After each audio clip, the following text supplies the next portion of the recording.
زندگی، زندگی میں قرآن، قرآن میرا دوست، دوست میرا لا فانی، فانی ہے انسان، انسان اور قرآن، قرآن میں نغمگیت، نغمگی میں تاثیر، تاثیر میں سکون، سکون اور قرآن، قرآن ہے انسان کا انسان اور رحمان، رحمان کی خوشی، خوشی کی پہچان، پہچان اور قرآن، پہچان اور لفظ، لفظ اور رحمان، رحمان کی پہچان، پہچان اور قرآن، قرآن اور زندگی، زندگی اور تم اور قرآن، قرآن اور مزہ، مزہ زندگی کا، اور زندگی تمہاری ہے،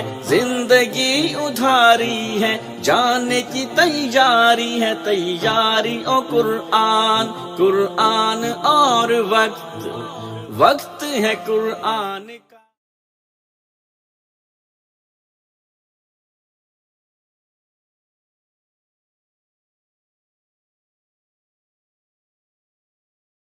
قرآن میں حرف، حرفوں میں کہانی، کہانی میں انسان، انسان اور قرآن، قرآن اور رحمان، رحمان میں خوشی، خوشی میں رنگ، رنگ زندگانی کے، زندگی میں لگن، لگن میں ہے قرآن، قرآن میں پیار، پیار میں زندگی، زندگی میں قرآن، قرآن میرا دوست، دوست میرا لا فانی، فانی ہے انسان، انسان اور قرآن، قرآن میں نغمگیت، نغمگی میں تاثیر، تاثیر میں سکون، سکون اور قرآن، قرآن ہے انسان کا انسان اور رحمان، رحمان کی خوشی،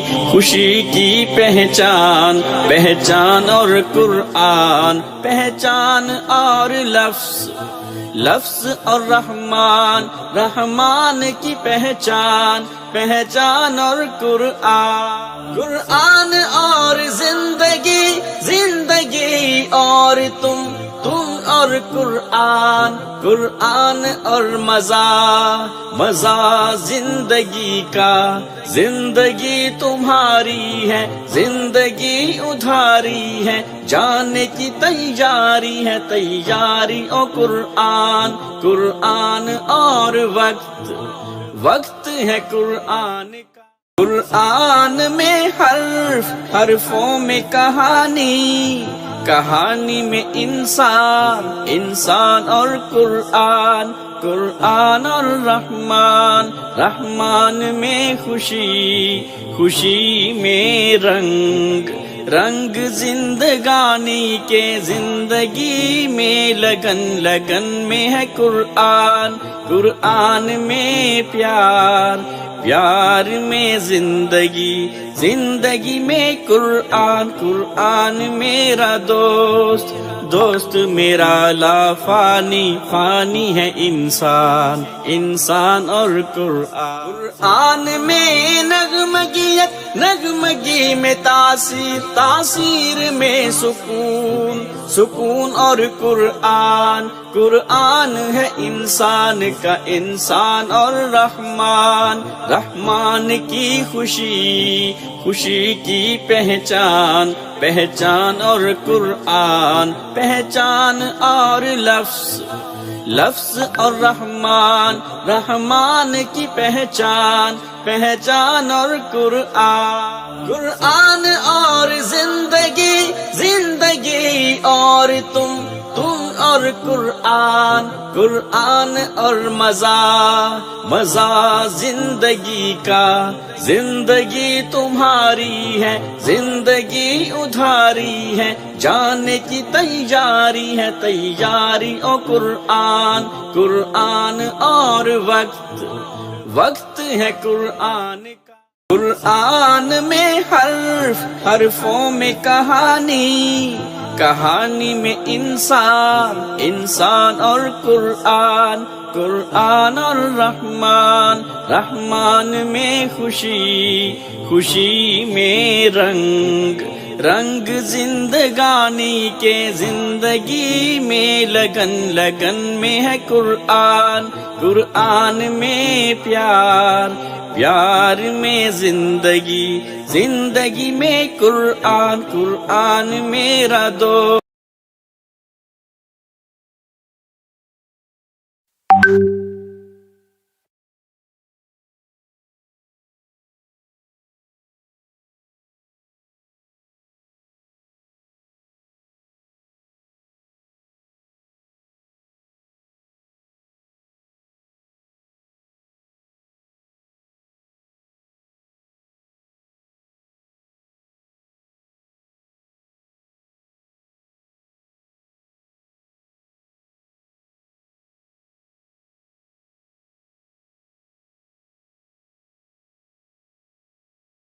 کیسے ہیں؟ اس جہان میں کائنات کے بادشاہ کی سب سے بڑی نشانی اللہ تعالیٰ کی کتاب قرآن مجید ہے۔ یہ قرآن ہمیں بتاتا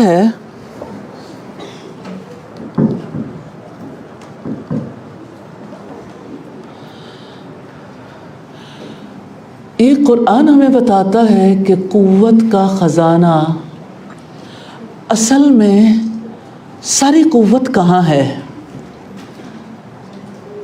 قرآن اللہ تعالیٰ کی مضبوط رسی ہے۔ نبی صلی اللہ علیہ وسلم نے ارشاد فرمایا، یہ قرآن اللہ تعالیٰ کی رسی ہے جس کا ایک سرا بندے کے ہاتھ میں ہے اور دوسرا سرا اللہ تعالیٰ کے ہاتھ میں ہے۔ قرآن ہمارے ہاتھ میں اللہ تعالیٰ کی رسی دیتا ہے، اس کی وجہ سے اللہ تعالیٰ کی ذات سے تعلق بنتا ہے، اور یہ ایسی رسی ہے جس کے بارے میں قرآن خود کہتا ہے لن فسام لہا، اس نے کبھی ٹوٹنا نہیں ہے۔ دنیا میں سارے رشتے چھوٹ جاتے ہیں، ٹوٹ جاتے ہیں، انسان جن پہ تکیہ کرتا ہے وہ جیسے کسی نے کہا جن پہ تکیہ تھا وہی پتے ہوا دینے لگے۔